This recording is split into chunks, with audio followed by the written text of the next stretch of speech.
Selamat pagi Pak Krisnadi. Selamat pagi, Mbak Stefani. Ya, sayangnya kami juga mengundang pihak dari Kementerian Kesehatan maupun Kementerian Pariwisata dan Ekonomi Kreatif, namun belum bersedia bergabung dalam perbincangan kita kali ini. Padahal kita tentunya berharap perbincangan kita bisa lebih komprehensif. Tapi tidak apa-apa, terima kasih Pak Krisnadi atas waktunya pagi ini. Pak Krisnadi, sebelum lebih jauh, saya ingin minta tanggapan dari PHRI sendiri setelah mendengar adanya kebijakan ini seperti apa? Karena kita bicara tentang virus corona, Pak Krisnadi. Oke, pertama-tama tentu kami sangat prihatin melihat bahwa pandemi ini kelihatannya masih belum beralih dari Jakarta maupun dari Indonesia. Dan juga melihat keprihatinan kami akan volume daripada Wisma Atlet Kemayoran juga makin hari makin terisi penuh gitu. Memang sekarang belum penuh, namun hari demi hari kelihatannya masih bertambah terus gitu dia. Maka ketika ada ide bahwa andai kata Wisma Atlet Kemayoran tidak bisa menampung, maka hotel yang akan dijadikan sebagai option, sebagai alternatif untuk mengakomodasi tamu-tamu OTG ini. Saya sebut tamu OTG gitu. Ya, kami in prinsip dengan jajaran seluruh hotel-hotel DKI menyambut baik dengan ini, meskipun tidak semuanya ya. Ada teman-teman yang tidak bersedia menerima ini, namun banyak juga kenyataannya cukup surprise, cukup banyak hotel-hotel yang bersedia untuk menerima pasien ini, meskipun nanti harus melalui serangkaian pengecekan lagi ke lapangan untuk bisa memenuhi kriteria yang diharuskan oleh Satgas COVID. Pak, bagaimana sebenarnya kesiapan dari PHRI sendiri jika nanti jadi hotel ini dijadikan untuk tempat isolasi pasien COVID-19 yang orang tanpa gejala? Data terakhirnya, Anda boleh koreksi saya kalau saya salah, 27 hotel dan 3.700-an kamar yang sudah diproyeksikan ya Pak?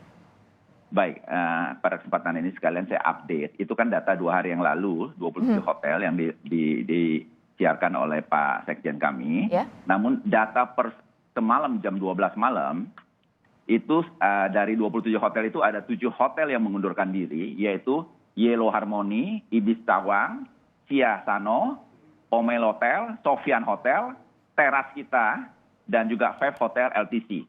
Ada pengurangan 7 hotel yang tadinya bersedia, mereka mengundurkan diri dengan berbagai alasan. Namun sebalik itu kami juga ada penambahan, sehingga update per semalam sekarang sudah ada 30 hotel dengan total kamar mendekati 4.000, tepatnya 3.996 kamar. Apa alasan 7 hotel ini mengundurkan diri, Pak? Macam-macam. Pertama, mereka merasa dengan tamu ini, hotel-hotel ini kan setelah diumumkan, ada tamu-tamu mereka yang sekarang sedang memang masih ada di hotel tersebut, atau ada tamu-tamu juga yang akan datang, yang sudah booking mungkin datang seminggu lagi, 2 minggu lagi, dan sebagainya. Tentu mereka merasa was-was. Mereka, para tamu tersebut tentu tidak tahu bahwa andai kata hotel ini ditunjuk sebagai hotelnya OTG, tentu tidak akan menerima tamu awam, tidak akan menerima tamu yang biasa, regular. Oke. Ya, jadi ketika hotel ini ditunjuk sebagai OTG, ketika lolos nanti pengecekan oleh tim Satgas, tentu hotel ini nanti akan diumumkan sebagai hotel yang sudah lulus untuk bisa menerima tamu-tamu OTG. Berarti Pak Krisnadi, karena sebelumnya ini masih dalam perbincangan, berarti sudah diputuskan bahwa mekanisme kerjasamanya adalah ketika digunakan nanti akan disewa oleh pemerintah ini dalam satu gedung, bukan hanya per kamar? Betul, akan disewa dalam satu gedung, karena ini juga demi keamanan dan kenyamanan.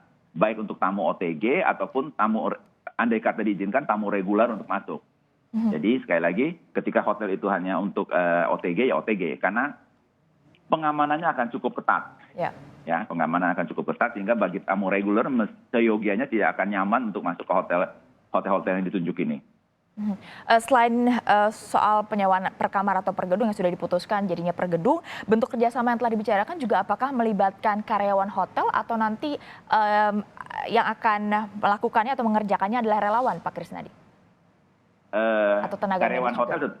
Oke, karyawan hotel tetap tentu akan berfungsi sebagaimana biasanya. Mereka akan bertugas di bagian-bagian yang memang seharusnya. Cuman di dalam hotel tersebut nanti akan ketambahan yang tadi disebut relawan hotel, tim medis, juga tim keamanan. Bahkan dalam hal ini teman-teman dari Kodim di 5 wilayah juga dilibatkan, ambulans ataupun rumah sakit rumah sakit rujukan juga menjadi dilibatkan. Nah, itu adalah tim yang dari luar hotel. Namun kalau kita kembali ke karyawan hotel, semuanya akan dilibatkan tentu melalui suatu pelatihan, melalui suatu training yang dicanangkan oleh pihak Dinkes dan Satgas Covid yang terkait. Pak Krisnadi, apakah rencana penggunaan hotel untuk isolasi ini juga bisa cukup menggeliatkan hotel yang kita tahu tentunya terimbas akibat pandemi ini? Paling tidak untuk ada 30 hotel tadi yang sudah mengajukan diri. Ya, tentu ini akan sedikit menggeliatkan akomodasi hotel, jelas itu akan menggeliatkan bagi mereka yang terlibat ini. Bisa Anda ceritakan sebenarnya selama terimbas dengan pandemi ini, kita tahu Jakarta PSBB, kemudian PSBB transisi dan sekarang PSBB jilid 2. Apa yang dialami oleh hotel-hotel di Jakarta, Pak Krisnadi? Oke, saya kembali ke bulan Maret ketika PSBB dimulai. Maret, April, Mei sampai Juni itu angka occupancy tingkat hunian itu terjun bebas. Semua hotel rata-rata angkanya 1 digit. Ya. Nah, ketika ada PSBB masa transisi yang kita sempat nikmati bulan Juli dan Agustus sampai awal Maret sempat meningkat sampai belasan persen, bahkan ada beberapa hotel sampai 20-an%. Namun ketika PSBB kali ini diterapkan lagi, kembali secara drastis langsung terjun bebas lagi ke angka 1 digit. Itu merata. Ya. Lalu bagaimana dengan karyawan hotel sendiri, Pak? Karyawan hotel ya sudah banyak sejak bulan April tepatnya, April Mei itu banyak yang sudah dirumahkan.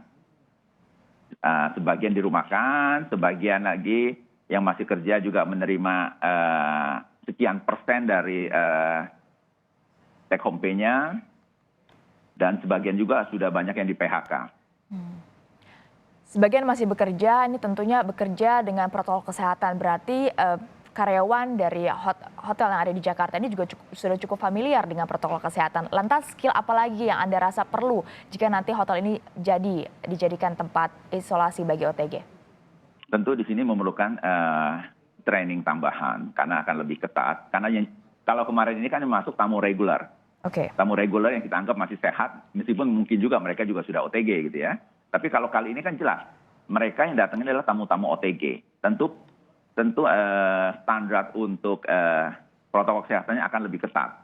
Ambil contoh, mereka tidak diperkenakan keluar dari kamar. Makanan untuk mereka akan di-drop sampai depan kamar. Tidak ada sentuhan dari tidak saling bersentuhan antara petugas kami dengan juga si tamunya. Nah, hal-hal detail seperti itu yang akan lebih ketat lagi. Pak, data dari PHRI sendiri sebenarnya ada berapa jumlah hotel di Jakarta yang memenuhi kriteria yang diminta oleh pemerintah untuk menjadi tempat isolasi bagi OTG ini? Nah, kalau ini saya belum bisa jawab ada berapanya. Karena ini kan juga memang baru pertama kali terjadi di Indonesia. Dan sampai seketat apa kami juga belum tahu. Namun sudah dijanjikan oleh Satgas Covid, nanti pertama mereka akan melakukan kunjungan ke lokasi, melihat fisik dari gedung, melihat karyawan, melihat peralatan, melihat juga aksesibilitas. Harus ada tempat parkir yang cukup, harus bisa diparkir oleh ambulans dan sebagainya. Nah, sampai sejauh mana hal-hal tersebut itu bisa diketahui setelah ada kunjungan, verifikasi, klarifikasi, dan juga diskusi dengan pihak manajemen hotel. Akan memantau dan juga menyeleksi hotel-hotel ini, itu kapan Pak akan dilakukannya? Sudah dibicarakan? Sudah. Kami sudah melakukan serangkaian rapat koordinasi dengan pihak Satgas Covid. Sekarang memang dalam tahap pengumpulan nama, makanya sampai semalam jam 12 kami kirimkan data tersebut ke Satgas Covid. Nah, kami tentu harapkan dalam waktu dekat, meskipun ini sebagai cadangan, akomodasi ini akan dipakai sebagai cadangan ketika Wisma Atlet Kemayoran penuh, namun rasanya mungkin minggu depan sudah mulai ada rencana untuk klarifikasi ke lapangan. Apa saja kriteria bagi hotel yang sudah ada 30 yang mengajukan diri? Lalu kriteria yang disampaikan oleh pemerintah yang dikatakan sebagai standar untuk bisa digunakan sebagai tempat isolasi yang diinginkan oleh pemerintah ini, Pak? Ya, pertama, secara fisik hotel tersebut, tentu mereka setiap kamar hotel itu harus ada kamar mandi di dalam. Itu yang paling basic. Jadi bukan kamar mandi di luar. Lalu ada jendela yang bisa dibuka, sehingga bisa memasukkan udara ataupun sinar. Nanti ada ruang-ruangan untuk ada ruang rapat, Satgas COVID, untuk tim medis juga tinggal di situ. Ada tempat parkir yang cukup untuk kedatangan ambulans ataupun kedatangan ambulans maupun tim-timnya Satgas COVID dan sebagainya. Demikian pula juga fasilitas nanti dari dapur untuk memproduksi makanan buat tamu-tamu tersebut juga yang sufficient, yang memenuhi standar. Itu yang paling basic. Dari 30 hotel ini, lalu yang diminta oleh pemerintah sendiri sebenarnya berapa? Karena yang mengajukan ada 30 hotel, artinya ada hampir 4.000 kamar yang sudah diajukan oleh PHRI. Oke, jelas permintaan kan jelas belum tahu kan. Ini sangat tergantung dengan perkembangan pasien COVID yang ada pasien OTG yang ada di Jakarta. Nah, dan hotel akan dipakai sebagai alternatif setelah Wisma Atlet Kemayoran penuh. Andai kata Wisma Atlet Kemayoran tidak penuh, dan itu juga tentu kita harapkan bersama, ya tentu tidak akan dilarikan ke hotel. Jadi kalau ditanya sama pemerintah juga berapa yang akan dipakai, 100, 500, 1000, rasanya tidak ada yang bisa jawab saat ini. Oke. Berarti informasi bahwa pekan depan hotel-hotel ini sudah bisa digunakan untuk isolasi OTG, belum ya Pak ya?